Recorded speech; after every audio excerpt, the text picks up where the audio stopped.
Hey, it's the college essay guy. Today, I want to talk to you about how to use narrative structure if you've undergone significant challenges in your life. So, if you are a student who has experienced some things in life that are pretty tough and you feel like life maybe hasn't always been fair, this structure might work for you. Now, what counts as a significant challenge? What or who defines a challenge as significant? You do. And sometimes people think what I've been through, that's not really a significant challenge. It's not that significant.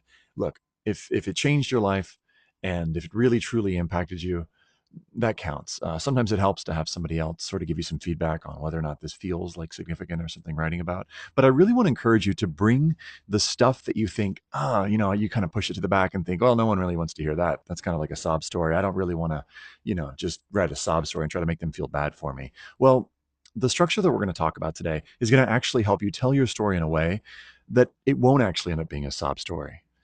So let's dive right in. Let's see how this works. So I want to actually look at an example first, and then we're going to talk about the structure. And this is for those students who fall into that C category, for students who have faced significant challenges, but don't necessarily know what they want to study. This is called the Raising Anthony essay, and here's how it goes. At age 3, I was separated from my mother. The court gave full custody of both my baby brother and me to my father. Of course, at my young age, I had no clue what was going on. However, it didn't take me long to realize that life with my father wouldn't be without its difficulties. My brother Anthony was 11 months old when my father placed us in the hands of our first babysitter. I remember being confused at first, wondering where my father had gone and when he would be back. But after a while, I became accustomed to this routine of absence and the never ending babysitters that filled in for him. These strangers consisted of college students, chain smokers, senile women, and foreigners. All were technically adults, but not one was a suitable substitute for a parent. When my father was home, he still seemed absent. He was distant both physically and emotionally. He was busy bouncing from one girlfriend to the next, sleeping in until 1:30 in the afternoon and sitting on the couch watching television. He took us out to restaurants every night and wasted the money he earned on expensive dinners, his current girlfriend, and liquor. This continued for 10 years. Legally, we had all the necessities to survive, but in truth, our home was devoid of structure. Schoolwork went unchecked, bedtimes were unregulated, dust accumulated in thick layers on the paperwork that overflowed on the dining table. Oftentimes, Anthony and I would spend hours waiting at school for someone to pick us up, and most of our dinners were served well past 11 at night. Consequentially, and quite unwittingly, I shed my childhood and assumed the role of parent for Anthony before my 7th birthday. I memorized the routes we took to school and led Anthony home myself. I watched professional chefs on PBS and learned how to cook basic meals for two. Unfortunately, as I progressively developed into the parent, Anthony took advantage of our lack of true authority and grew into the epitome of a problem child. He became unruly, and his behavior soon bled into his school life. His grades suffered, and he seemed to act out more often. His rash temper continued to grow until one day the school called our home because he tried to throw a chair at his teacher. Anthony was the only kindergartner in our school's history to be suspended. The school's counselor recommended that when my father was in town, we attend therapy as a family. But that accomplished nothing. My father's initial attempts to implement authority devolved quickly into apathy, and then he was traveling again. I, on the other hand, would not give up so easily. I became the watchful eye and mentor that Anthony and I both needed. I soaked in the parenting videos that our family counselor had given my dad. I explained to Anthony why a structured lifestyle is important and why retribution is needed for one's misdeeds. To further instill self discipline in him, I would have him formulate his own penalties. I also began to follow up on his schoolwork by contacting his teachers. On one particularly hopeful afternoon, I even tried to introduce him to books that I had read. But I learned I can't win every battle. I wasn't satisfied with just giving a fish to my little brother. I wanted to teach him how to cast lines himself and learn the tools of self reliance. Looking back at my hectic childhood, I'm grateful for the insight it afforded me, and I'm grateful for the effect my little brother had on me. Inadvertently, by raising Anthony, I ended up raising myself. Living with my unreliable father and reliant younger brother gave me the need and incentive to find myself and to mature quickly. At a very early age, I became resourceful, independent, and responsible. It makes me proud to know that I single handedly raised Anthony and myself. I now know that I can face any challenge with confidence. Even if I don't succeed, I know I'll be stronger just for trying. I love this essay. I love all these essays that I'm sharing with you, but so we've talked about narrative structure a little bit in the last couple uh, videos.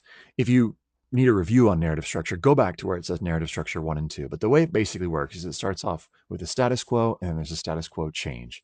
And just as in the other two essays we've looked at, the grandmother essay and the dead bird essay, this essay again starts with the inciting incident. The inciting incident is the moment that sets the whole thing going.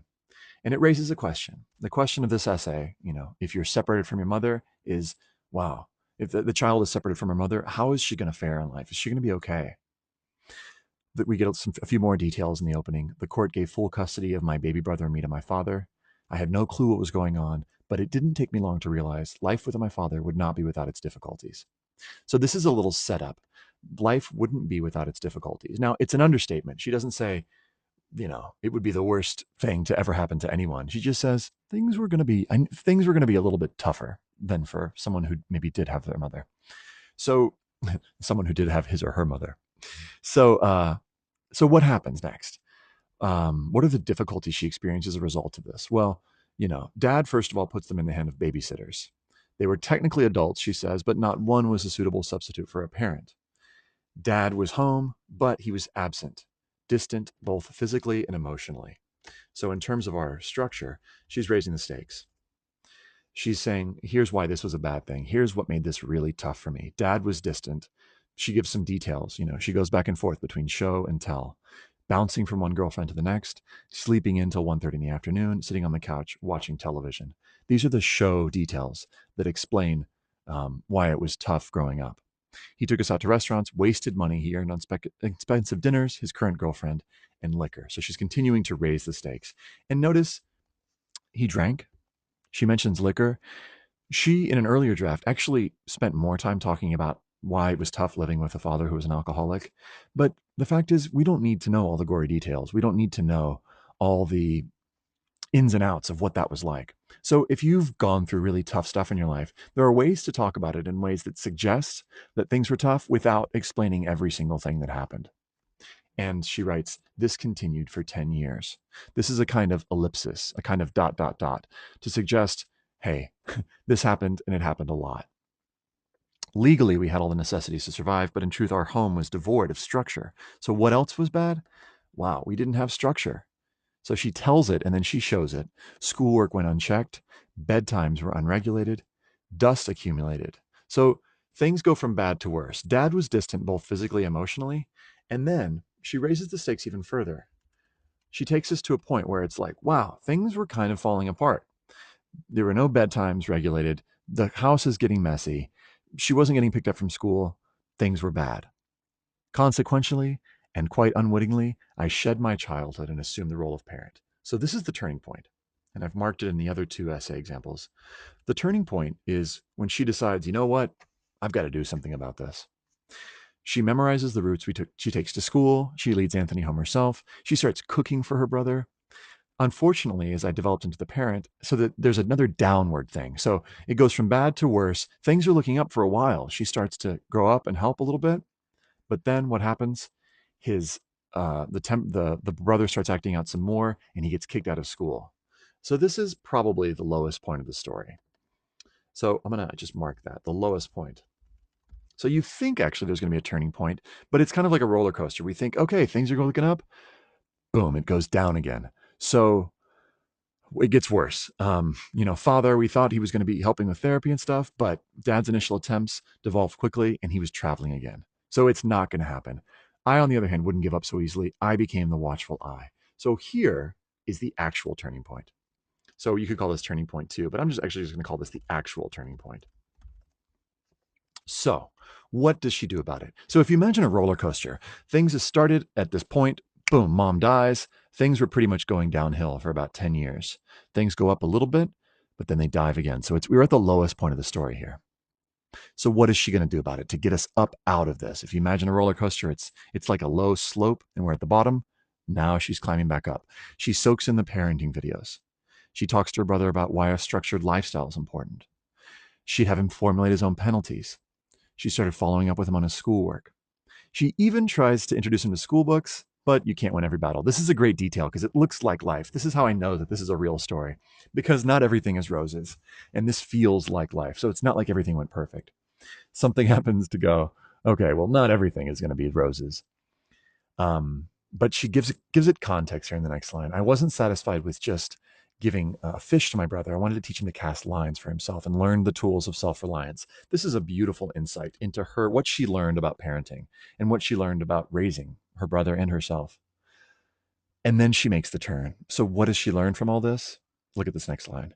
Looking back, I'm grateful for the insight it afforded me, it being these experiences, and I'm grateful for the effect my little brother had on me. I love that she ends with gratitude. She says, not I'm angry, not I'm still figuring it out. She's grateful for these experiences. There's a kind of synthesis that happens where she's embracing her past. Then she gives just a little bit more. In this last paragraph, she doesn't say specifically, she doesn't tell us, here's what I want to study and here's why, because she didn't actually know. But she tells us how she used these experiences to become a better person. So she ends this by saying, by raising Anthony, she ended up raising herself. How did she take the crap and turn it into gold? Living with my unreliable father and reliant younger brother gave me the need and incentive to find myself and to mature quickly. So that's one thing she got. She matured quickly. How? She became resourceful, independent, and responsible. And we know this is true because we've just watched her do it through the whole essay. It makes me proud to know that by raising Anthony, I raised myself. I now know, and here's what the college is interested in, I can face any challenge with confidence. Even if I don't succeed, I know I'll be stronger just for trying. So she gives a sense that no matter what she faces in life, she's going to be able to overcome. Now, that's the basic structure. I want to get into a little bit more detail about how you can use this for your essay. And it looks like this. Ask yourself, what's the challenge that I faced? I'm going to pull this up a little bit. What's the challenge that I faced? That's about the first quarter of your essay. You don't want to spend 95% of your essay talking about the challenge. You want to just use the first part of your essay. What's the challenge I faced? And for her, she used probably the first 50% of the challenge. And then there's a turning point. What did I do about it? What did she do about it? We already went over that. Then how did this make me a better person? This is kind of going to map out 25, then 50%, then 25%. So there needs to be about a third or halfway into the essay, a turning point. This maps out like this. So first you talk about the challenges that you faced. And this is some specific lines to get you started. My life was forever changed when blank happened. That might start your first paragraph. You don't have to use these exact words. In fact, I recommend that you don't because other students have used these words. Paragraph 2, to make matters worse, that's the raising of the stakes. So this bad thing happened, and then this other thing happened on top of that. So it's kind of building. The toughest part came when so that gets us to the lowest point. The lowest point is, here's the toughest part. So if you feel like you experience tough things in life, one thing, it kind of maybe felt like built on the other. What was the final straw? What was the thing that felt like, oh my gosh, things can't get any worse? It's the moment before there's this turning point. I realized I had to do something. For her, she realized she had to help raise her brother. So what did I do about it? What did you do about it? So I started, and then you're going to want to explain the specific things that you did to make things better. Really think back through your life. It might take a few minutes to think, well, what have I done in my life to overcome? Instead of just rolling over and going, well, okay, there's not much I can do, and just sort of, checking out of life. You've done things. You've been involved probably at home and at school with things that actually have brought you out, have been working to overcome whatever challenges you faced. So explain those in one paragraph. And then you might explain in a separate paragraph, what else did you do? Describe those specifics. One of the things I like to say is, you might, for an example, say, I started volunteering to do more chores around the house. And that's something you've done at home. And then in the next paragraph, paragraph 4, you might say, and then here's how I got involved at school. You want to build these so that's the smallest things. I started to do these little things, and then they build to, and I even, whatever that is for you, I even started a club or had a fundraiser. That'll be the last thing that you mentioned. And then you're going to come to the highest point of the story. And you're going to give one concrete detail or image that clearly shows that things got better.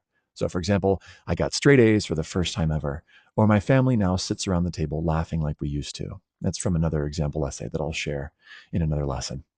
But you want to show, this is the bookend thing, that things were bad at first. I couldn't ask for help, as we saw in the debate essay, or I was too shy. We need an example of something that shows that you've truly changed. And this is going to come right about paragraph 4, about 4/5 into the essay, before we get to the conclusion. So you're going to want to turn each of the difficulties into a strength. For example, having to balance schoolwork plus chores plus a job taught me the value of time management. And if you need help doing this, you can look at the What Do I Value exercise. You can check out the video called What Do I Value? That values exercise is going to help you see what's important to you. And then you can track back and think, okay, how do the challenges in my life actually help lead me to what's important to me now? So, for example, if you find yourself very adaptable and very flexible, you can kind of think things up on the fly or change, and make anything work. Well, what challenges actually required you to do that in life? Did you move around a lot? Was there, back and forth between your parents who maybe were divorced? Did that lead to becoming more adaptable? So first in the essay, you'll talk about those challenges, and then only at the end, save these sort of these values for the very end, because that's when it's going to have the most resonance. You don't want to say in the middle of your essay, but these things taught me to become more adaptable. No, save it all for the end. Save it for that last paragraph, and then talk about what are the values that you developed, because those are the values that are going to help you in college and beyond. And at the end of the essay, I think that's really what colleges are looking to find out is, okay, well, what did you make of yourself? What did you make of these experiences? I'll say one last thing, that some students, when they're first writing about their challenges, when they're first writing about stuff they've been through, a lot of times it's something, you've never talked about to anybody. It's something that feels a little bit embarrassing, maybe a little shameful. It's okay.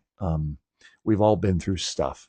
I'd encourage you to just write, and not worry about the second, what have I done about it and how did it make me a better person? If you've never told the story for the first time, write it for yourself and just write about all the challenges, put them on paper for the first time. And only then do you want to start thinking about parts 2 and 3. What have I done about it? And how did it make me a better person? You might not know just when you're starting to write your essay.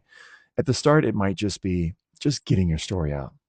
But make sure that your whole essay your whole essay isn't just about those challenges. You really want to kind of move that stuff up into the essay, have a turning point where you talk about, here's what I did about it. And then at the end, explain, here's how it's made me a better person. Here's why it's going to make me successful in college and in life.